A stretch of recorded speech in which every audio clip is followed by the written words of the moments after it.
लेकिन दुर्भाग्य रहा पूरी दुनिया का, मैं देश की बात नहीं कर, पूरी दुनिया का दुर्भाग्य रहा कि वो 52 दिन के बाद ही चले गए।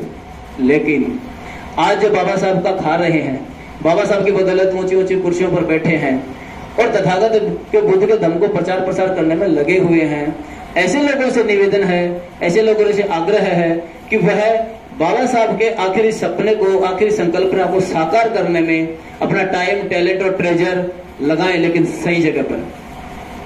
क्योंकि हमें जाना है स्टेशन पे, हमारी गाड़ी में पेट्रोल भी उतना ही है, लेकिन हम यही गोल गोल चक्कर लगाते रहेंगे बिहार के बाहर ही 1 घंटे तक, तो गाड़ी का तेल तो खत्म हो जाएगा, हम स्टेशन पर कब पहुंच पाएंगे। 70 सालों से यही हो रहा है कि हमें जहां खर्च करना चाहिए तब पेट्रोल वहां नहीं कर पा रहे हैं, और एक दिशा निर्देश का भी थोड़ा अभाव रहा है, दिशा निर्देश का भी थोड़ा अभाव रहा है। और मैं तो आप ही से सीख करके आपके सामने बोल रहा हूं।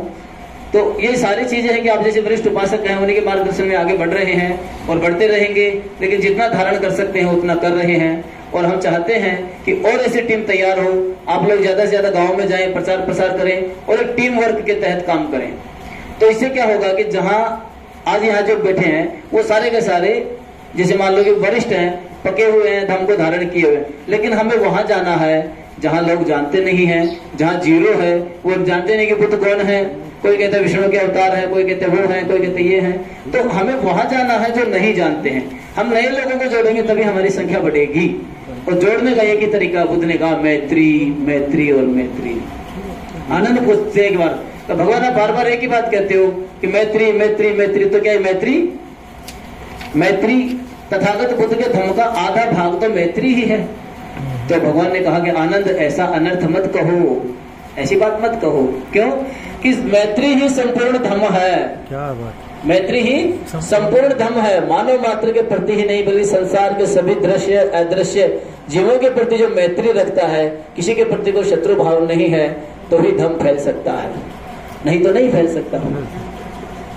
जब बात है धम्मपद की, जैसे धम्मपद में बहुत सारी बातें हैं। जब मैं सिविल ड्रेस में था उपासक के तौर पर, बुद्ध विहार में रहते थे, महाकरुणिक बुद्ध विहार में, बड़े भंते जी के पास पूजने भंते कश्यपानंद जी हमारे सहचार्य हैं, तो हम वहां आए थे कुछ दिन रहने के लिए। तो धम्मपद मिली पढ़ने को, 2 गाथाएं पढ़ी, फिर बीच में से 2 गाथाएं पढ़ी, फिर लास्ट में से 2 गाथाएं पढ़ी।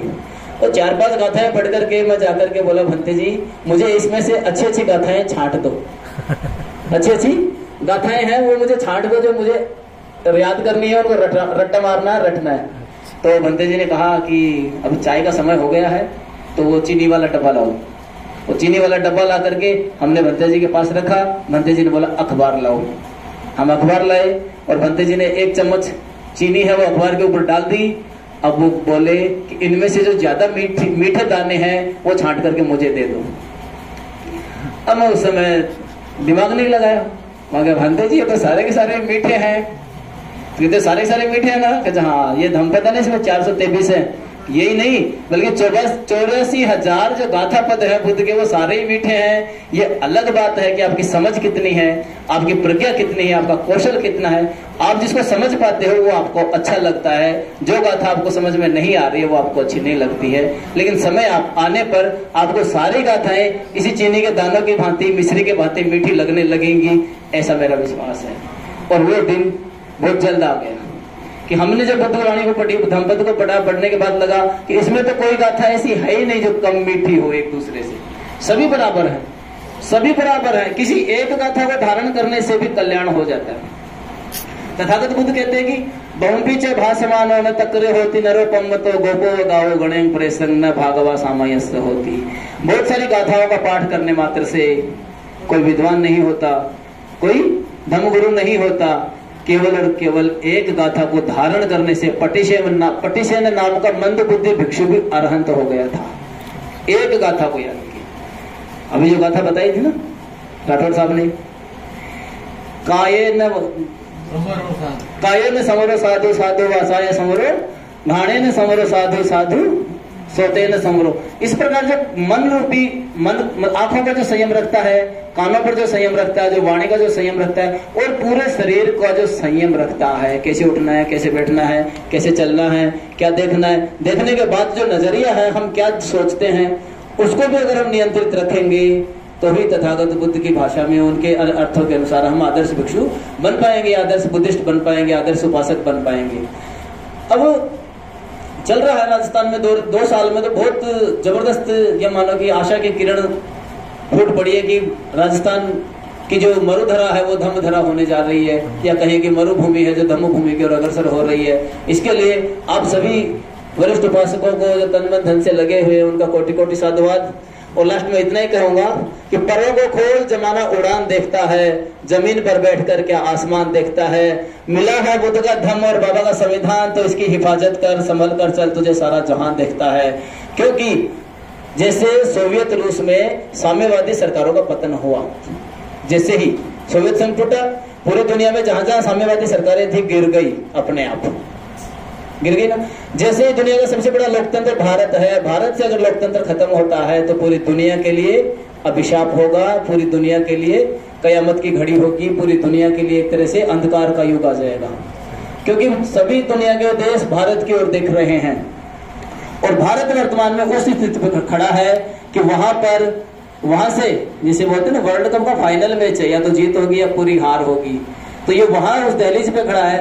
आप लोगों की सतर्कता, जागरूकता और आप लोगों का संघर्ष ही है जो भारत को फिर से बुद्ध भूमि बनाने में कामयाब हो सकते हैं, या फिर एक ख्वाब छोड़ देना कि आगे कोई बुद्ध का नाम भी ले पाएगा।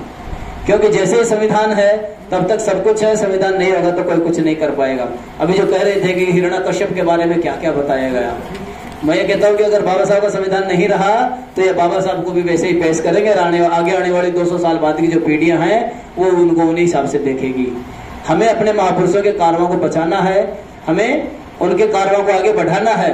अब तय आपको करना है कि आपको घरों में बैठ करके कूलर ऐसी पंखे में सड़ करके मरना है या सड़क पे लड़ करके मरना है, क्योंकि ये आखिरी लड़ाई है।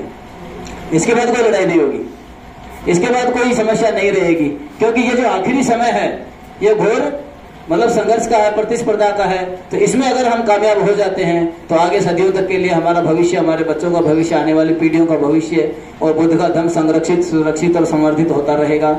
इसी के साथ हम अपनी वाणी को विराम देते हैं। साधु साधु साधु।